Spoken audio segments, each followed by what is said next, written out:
Alright guys, I've got a question. Please tell me if you can spot the difference. Headline number 1. EU to hit Teslas from China with a 9% tariff. And now headline 2.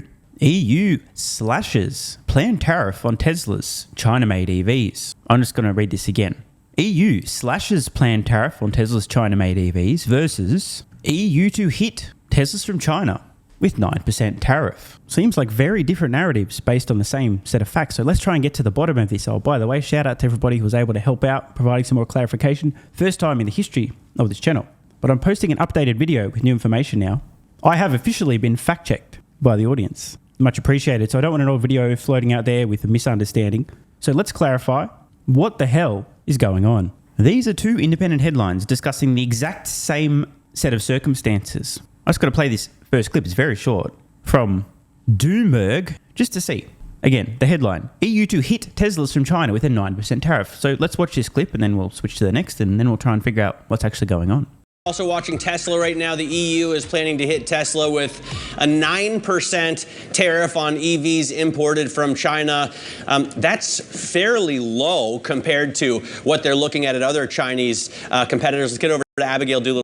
She's got to look at the stock for us. Abby? It is absolutely low, and the stock is liking it a lot. Now, this is a 4-day look of Tesla, but you can see over the last 4 days up more than 10% off of its recent low a couple of months ago, up more than 60%. Still down on the year, though, so some real volatility. But in terms of today's gain, up about 1.5%, having to do with the fact that that tariff, as you mentioned, from the EU for Chinese-produced EVs, much less than some of the Chinese companies themselves. Let's take a look at the comparison, and we'll see just how attractive 9% is. So for SAIC, they're proposing a 36.3% tariff, Geely almost 20%, Build Your Dreams 17%, and there's Tesla 9%. Now what's interesting here is right now China's about 20% of their production value, but if we go into the Bloomberg terminal... Well, before we get to the Doomberg terminal, this is quite... I just don't understand what's going on here. I'm sure some of you folks will do digging and let everybody know in the comments. My best guess here for these uneven tariffs must be around maybe supply chain, where parts are sourced from. I'm a little bit confused as to why you wouldn't just have a blanket tariff on all made in China EVs, or if you really want to give special treatment, for example, to Tesla because they've got a factory in Europe already, maybe Tesla gets a different tariff. But this is whack. Very strange. Then again, a lot of strange things happening within the European Union at the moment. I don't get thrown in prison yet, so I won't say anything further. And take a look at overall production. This is EU and US, and you can see in 2023 it was about half of the world's overall production, more than 700,000 vehicles. You can see, though, over the next few years, Matt, or Katie, this is expected to stay right around even, suggesting that Chinese... Bro, what the fuck are we looking at here? This goes through 2028, and what I'm seeing here, based on the title, in white here, is Tesla's US production estimates, 24, 25, 26, 27, and 28. And these are in absolute terms, right? It's not relative, it's not percentage terms, it's actual number of vehicles. Roughly 750,000 vehicles. Now, call me crazy, but does anyone on Earth, serious question by the way, does anyone on Earth, at least watching this channel, it's not very many people on Earth, think that Tesla production in the United States is essentially going to stay exactly the fucking same? Not only this year, but next year, and the following year, and the following year, and the following year. And that European production is going to increase, let's say, call it, maybe if you're lucky, 100,000 units. In other words, do you really think that on 2 of the 3 continents that Tesla's currently producing vehicles, that they're not going to meaningfully expand production at all between 2024 and 2028? Just want to give a special shout out to Doomberg Unintelligence for putting this together. You fucking morons. Holy shit. Can somebody please remind me back in 2028 to revisit this? Oh my God, dude. This is wild. Now, see, here's what's going on right now. I can tell you what's going on right now. Doomberg Unintelligence go, hang on. 2023 to 2024, there wasn't really a meaningful increase in production. I'm going to ignore interest rates and the whole economic situation is to assume, well, okay, demand for electric vehicles will never increase any more than this. Morons! I guess I forgot about the next gen vehicle as well, right? This is crazy. Production could in fact fill in as overall production rises, meaning that 9% tariff, that it's smaller than the other tariffs, is definitely an important thing for Tesla. And now we have segment number 2, EU slashes planned tariff on Tesla's China-made EVs. The European Commission made changes to its duties on imports of Chinese-made electric vehicles on Tuesday. It means Tesla is set to get a reduced tariff on its China-built cars exported to the European Union. But wait, Doomberg told me that Tesla was going to get hit with a 9% tariff. And now we're hearing from Reuters. Well, it appears the truth is actually somewhere in the middle. I was left a little puzzled about this coverage, did some digging, and then had a few viewers on the channel actually provide an update and clarify, hence the updated video. It appears there is currently a 10% import duty on all foreign-made vehicles into the European Union, and that these proposed duties specifically are in addition and only for made-in-China electric vehicles. However, there are massive disparities between the proposals between Tesla, as we saw earlier, and other companies. Doesn't exactly seem fair, but hey, I don't make the rules. The revisions are part of draft findings issued by the bloc's authorities in the highest profile EU investigation of alleged Chinese subsidies. The Commission says the proposed tariffs are needed to level the playing field and counter what it says are unfair subsidies.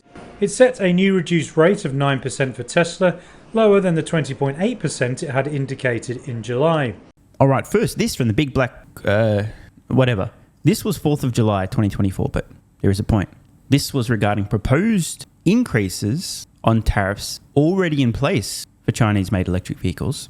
And the article notes, a 10% duty was already in place for all electric vehicles imported from China. I asked Grok just to help clarify, to summarize an article and make it make sense. Keeping in mind it is Grok 2 Mini Beta. So, the current import duty on made-in-China Tesla vehicles into the EU before any additional tariffs is 10%. This is the standard duty applied to all car imports. So based on this, there is an existing 10% on any vehicle import duty. Under the new proposal, Tesla will face an additional duty of 9%.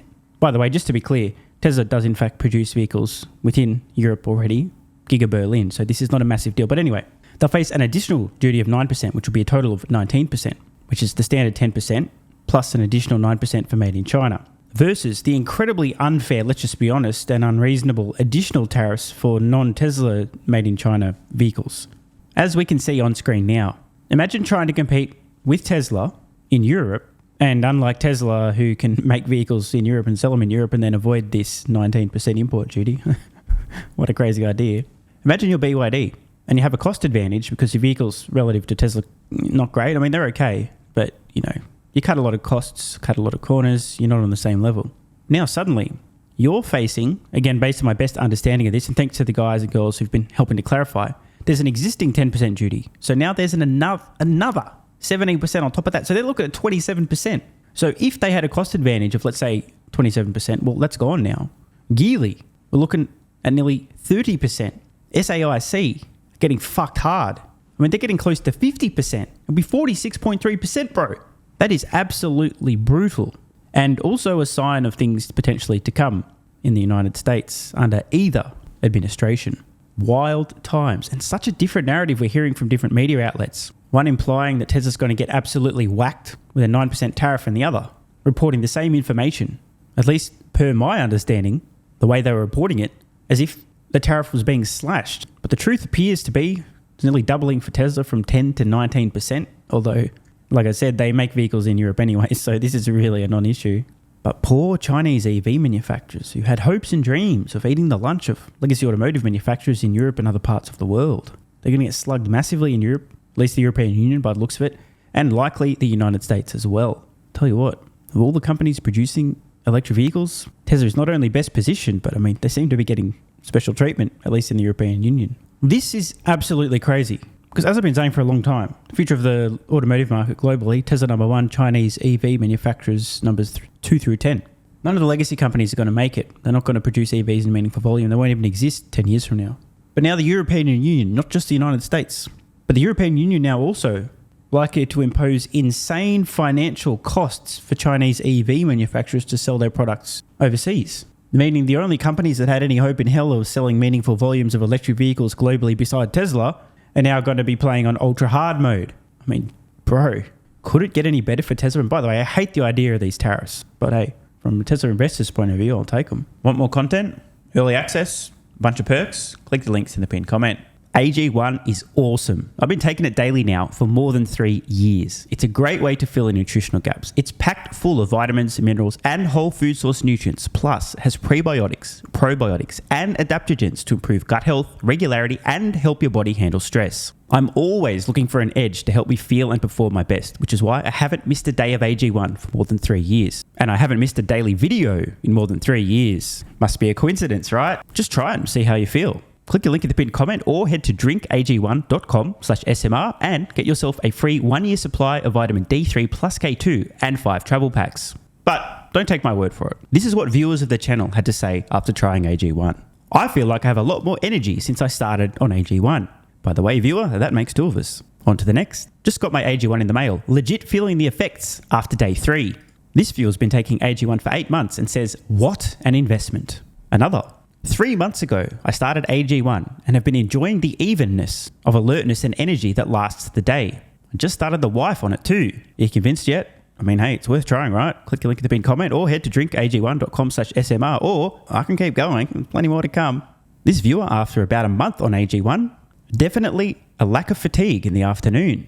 Pleasant side effect is that my coffee intake has imploded and is almost down to 0. One more? Yeah, why not? I honestly feel younger and will be continuing to use AG1. This stuff really is crazy good. I didn't think it would be, but this stuff is awesome. It really is what everyone is saying. One more? Don't mind if I do. I've just received my 3rd month supply. I've drank it every day. I have so much energy throughout most of the day. I'm productive, started a new business, started socializing, refurbished a boat. It's no coincidence. Thank you for your persistence, your integrity, and your insights. Now look, these are not my words. These are not my testimonials. This is what you guys and girls are saying. Maybe it's 100% placebo effect. But even if that's the case, I think it's money well spent. Click the link in the pinned comment or head to drinkag1.com/SMR and get yourself a free 1-year supply of vitamin D3 plus K2 and 5 travel packs. If you're still skeptical, hey, I don't blame you. Everyone on the planet seems to be promoting AG1 now, but guess what? They weren't nearly 3 years ago when I had this to say privately to my Patreon audience before there was a relationship, when I was asked about what I was doing for my health, energy, and so on. Just sharing my genuine, honest thoughts about a product I'd recently discovered that was at the time called Athletic Greens, now AG1. If I could only recommend one supplement to take, Athletic Greens, and I'm not getting paid to say this, Athletic Greens is a fucking game changer. I cannot believe how effective this is. No longer having a lack of energy in the afternoons. It's fucking amazing. There's only one thing to recommend, seriously. Try Athletic Greens. You won't go back. So obviously, just like Elon Musk is a liar, a fraud, a con man, a scammer, a fake engineer, and Tesla's going bankrupt, you shouldn't trust that guy from about 3 years ago who, without any financial incentive, was promoting this product to his audience on Patreon when they were asking about health and what he's doing for supplements. Because obviously, there was some other reason he recommended that, obviously. Not sure what it was, but don't trust that guy. And all the testimonials, like my mental game's improved with AG1. I feel better than ever. I'm so impressed I've bought it for both my parents. I feel more focused and have better digestion. Incredible difference. No more afternoon fatigue. It's relieved gut issues. These are all just obviously fake testimonials from fake people. Right? Wrong. Just try it. Unless you hate yourself. If you hate yourself and you don't even want to risk possibly feeling better, this is not for you. But for everyone else, what's the worst that could happen? Try it for a month. See how you feel. It's a no-brainer. Just click the link in the pinned comment or head to drinkag1.com/SMR. You'll get a free 1-year supply of vitamin D3 and K2 plus 5 travel packs. And you'll take the colossal risk that maybe you might have a similar experience to some of the people whose testimonials we've read in this video.